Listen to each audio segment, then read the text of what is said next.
Dua orang melihat apel emas di keranjang bunga. Ketika mereka tidak melihat siapapun, mereka makan. Seorang gadis pirang muncul di belakang Pal. Kemudian muncul dua wanita dengan baju tidur. Dua pemuda terpesona oleh gadis-gadis cantik. Untuk sorakan para gadis, mereka memasuki hutan. Mereka jatuh ke dalam perangkap. Espen melihat ini dan bergegas mengejarnya. Tapi pintu tadi diblokir oleh batu raksasa. Dia menemukan apel emas di tanah. Espen menggigit. Pintu tadi secara ajaib muncul. Espen melihat saudara-saudaranya makan dan minum. Setelah itu, dia diseret ke meja makan oleh seorang gadis yang bahkan memberikan anggur Espen. Dia hendak mengambil stroberi ketika dia menemukan itu telah berubah menjadi serangga. Dua lainnya masih bersenang-senang, sama sekali tidak menyadari apapun. Espen pura-pura memakan stroberi itu. Saat ini, penyihir itu menemukan sesuatu yang tidak biasa dan memberinya sebuah apel emas. Dia berpura-pura menggigit dan melemparkannya ke tanah. Tiba-tiba, berubah menjadi neraka yang menakutkan. Espen juga menemukan bahwa gadis itu telah berubah menjadi setan. Makanan dan buah mengungkapkan sifat aslinya. Demi keselamatan saudara-saudaranya, Espen menahan rasa jijik dan tersenyum pada penyihir itu. Dia menggunakan alasan untuk pergi ke kamar mandi dan memanggil dua lainnya.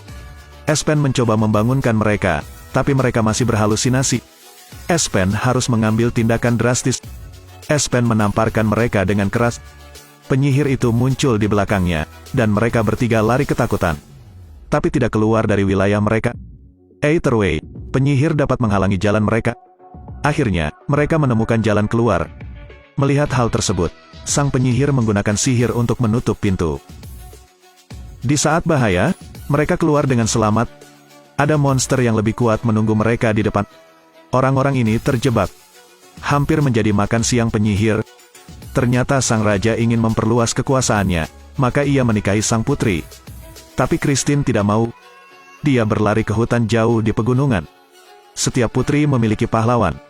Setelah mendengar kabar tersebut, ketiga bersaudara tersebut memutuskan untuk mencari sang putri. Saat itu, mereka mendengar teriakan minta tolong. Ketiga bersaudara itu mendorong batu itu menjauh. Di dalamnya ada seorang wanita tua. Wanita tua itu mengungkapkan bahwa sang putri dibawa pergi oleh Raja Gunung. Dia bahkan memberi Espen peta ajaib. Ketiga bersaudara itu berhenti. Mereka bertemu pangeran yang juga mencari sang putri. Dia mengambil peta dari tangan mereka. Tiga pengunjuk rasa. Mereka berlari sampai ke tebing. Ketika pangeran hendak datang, mereka melompat turun.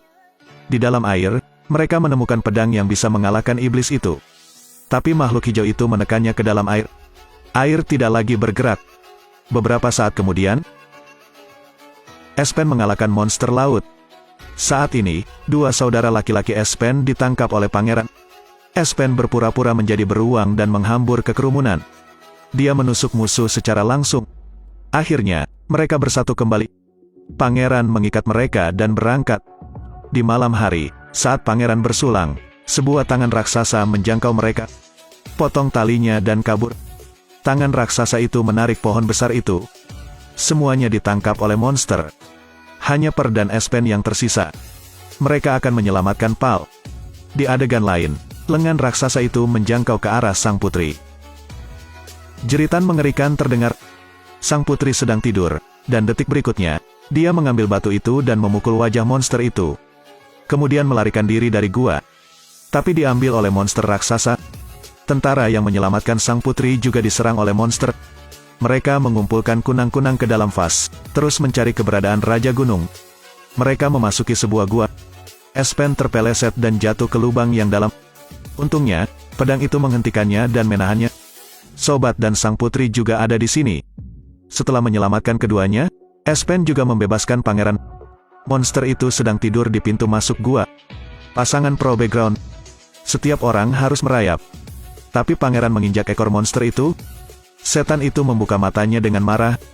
Semua orang berlari keluar dari gua. Kata sang putri. Karena sangat takut pada cahaya, tunggu hingga subuh untuk memiliki kesempatan bertahan hidup. Pada saat itu, iblis itu bergegas keluar. Mereka naik ke puncak gunung. Pangeran bersembunyi di tebing. Saat semua orang mencapai puncak gunung, monster juga muncul. Setan itu meraung di depan orang banyak. Espen berniat untuk berduel dengannya. Tapi celah ketinggiannya cukup besar. Untuk melindungi rekan-rekannya, Espen menebas kaki iblis tersebut. monster itu melemparkannya ke langit. Pedang harta juga jatuh dari tebing. Yang tertua melempar batu ke monster itu. Tapi tidak berpengaruh. Pukul dia segera. Monster itu memaksa mereka ke jalan buntu. Sang putri menarik perhatiannya. Dan Espen mencari sesuatu di sakunya. Dia mengeluarkan cermin. Espen naik ke titik tertinggi, mengarahkan cermin ke arah cahaya untuk menyinari monster itu. Akhirnya monster raksasa itu berubah menjadi patung batu. Sang putri menghancurkannya menjadi puing-puing sehingga menyatu dengan gunung. Di adegan lain, pangeran sedang makan apel emas. Di akhir film, sang putri kembali ke istana. Sang putri juga menyukai Espen. Sejak saat itu, keduanya hidup bahagia selamanya. Film berakhir di sini.